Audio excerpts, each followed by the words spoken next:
For the latest top tips, reviews and advice, please subscribe below. Hello and welcome to Attwoolls Camping and Leisure with me, Mike. Today I'm giving you guys a review on the Kampa Hayling 6 tent. So it's a updated model for the 2017 season.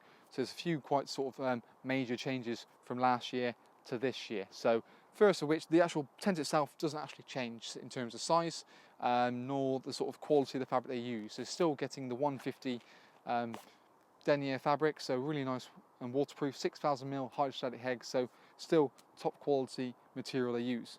Changes on the exterior side of things, you've now got a zip on the front, so this actually means you can actually buy a zip on vestibule and actually a zip on canopy. So if you wanted to make it that much bit bigger, you can obviously do so. The joys of it as well, it means it's a much thorough way of attaching it on to your front of your Hayling.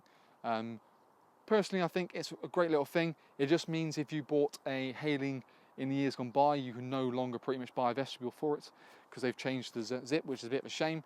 Kampa possibly might be doing something in the way of that, but that's yet to be confirmed. But it's much, I mean, really, attaching a vestibule on for a zip is a much stronger way of doing it, and certainly going forward, it's a very smart move to do. One thing they've also changed as well is actually the way they guy the tents now. So what you can do when you peg the main four corners out, rather than actually pegging the guy rope and the base separately, it's now done in a great sort of system where it goes in one, just making it that much easier and quicker to go up. So we've seen multiple pitching videos that we do on this particular model, so you can more than happily sort of check and have a look at that. So the whole system works on the case of sense that basically by pulling out this bottom part here, that then pulls out the shape, and then you can actually adjust the guide rope to tension that. So it makes a huge amount of difference. I mean, in terms of the front of it, you can't really notice much of a difference. And still, in terms of the internal spaces, are virtually exactly the same. But we'll go on to a few more features about it inside. So now inside the Hayling 6, first thing you can see is the heights you got inside the tent. So me 6'2", 6'3", no problem stand up in the corners.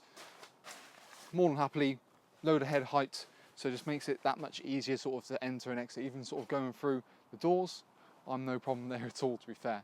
You've got a beautiful open canopy, like I say, you can actually buy a vestibule to enclose it up, but you've got PVC windows as well in the front there. There are some models that sit above this. Obviously you've got the Hayling 4, which just sits below, and then you've got the Croyd 6 that sits just above. So it's different sizes and different models depending on your needs. The joys of the actual door, obviously, zips up, but one of the things I do like about it is actually it's a flat run through into the canopy area. It means to me, just when your kids sort of coming in, they're not going flying out like Superman just because they tripped over the little lip going out. So that for me is a massive plus point, and it's something I do love about the Kampa models and what they do.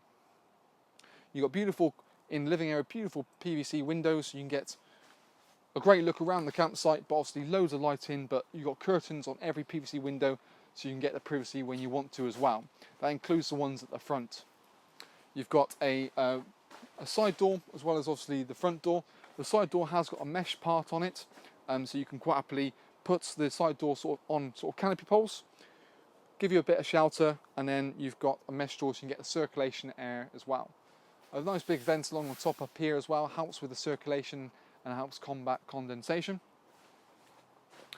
In terms of the sleeping area, you've got one sort of big berth bedroom here. So you've got, it's a 6-berth bedroom, a free and a free, but it's got a zip divider down the middle. So you can actually make it one big, nice open 6-berth if you wanted to. One thing you will notice as well is this year for the 2017 season, the zip divider actually goes all the way around and actually along the bottom, whereas last year it just sort of went down the sides. So it's a bit more thorough and an improvement really on last year's model. Secondly, the next improvement they've made is they've put an addition of what they call Saber Lights. So Saber Lights are a link system light, which is LEDs, and it actually can go into their new updated 2017 models. So there's a Velcro part just above me here, and you can actually just Velcro the light into it as you see. And the joys of this in many ways is the fact that you can happily have them 1, 2, 3 beams, So it means you don't have to have hanging lanterns down anymore off the points you got here, and you're not going to smack your head as you walk out. So you still got a Velcro tab as well as Velcro tabs along here, so you can tidy the cable nicely and neatly away and down to the corners. And you've still got mobile mains entry points, so you've got a little zip just below, just down here, so you can put your mains hookup cable in there, no problem. For the ground sheet, there is a ground sheet included for the canopy area, and that's actually in with the tent. Personally, I wouldn't put it in, just because it means when it starts raining, you've got the canopy obviously open, you haven't got the vestibule.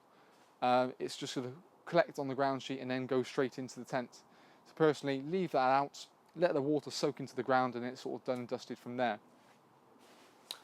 What you've also got as well, which is a nice little feature, is sort of small pockets. So you can put your keys, phones, that sort of thing in there, and just store things off the ground. There are a few little pockets obviously on the inside as well, which you can put your keys and phones into when you're sleeping, so you know where you're waking up. Personally, I like to keep a torch in one of them, just so when I grab it, I know approximately where it is if I need to nip to the loo in the night. But really strong model. Like I said, you can also go for the Hayling 4, which is the smaller version of this, which again, a really nice model, perfect sort of couples, or if you're sort of family of 3, 4. If you're on the 4, it might be worth just stepping up to this Hayling 6, just because you get the benefit you get on the extra room. You know, one thing always I do say to myself and customers is, if it's raining, are you got enough room to settle yourself down? You know, put a table, a couple of chairs in here, situate yourself down here for a weekend, let alone a week, and still be fine. So space is an easy thing to fill, a hard thing to create. So that's one thing that's a brilliant thing to think about when you are looking at tents. So yeah, it was a really strong model for 2016 season. You've still got the options of carpets and footprints with this particular model, as well as obviously the single point inflation. But have a look at our pitching video on this one. But really good tent, plenty of talking points, and certainly offers a reasonable amount of tent for the price that it's at. So in that essence is the Kampa Hayling 6.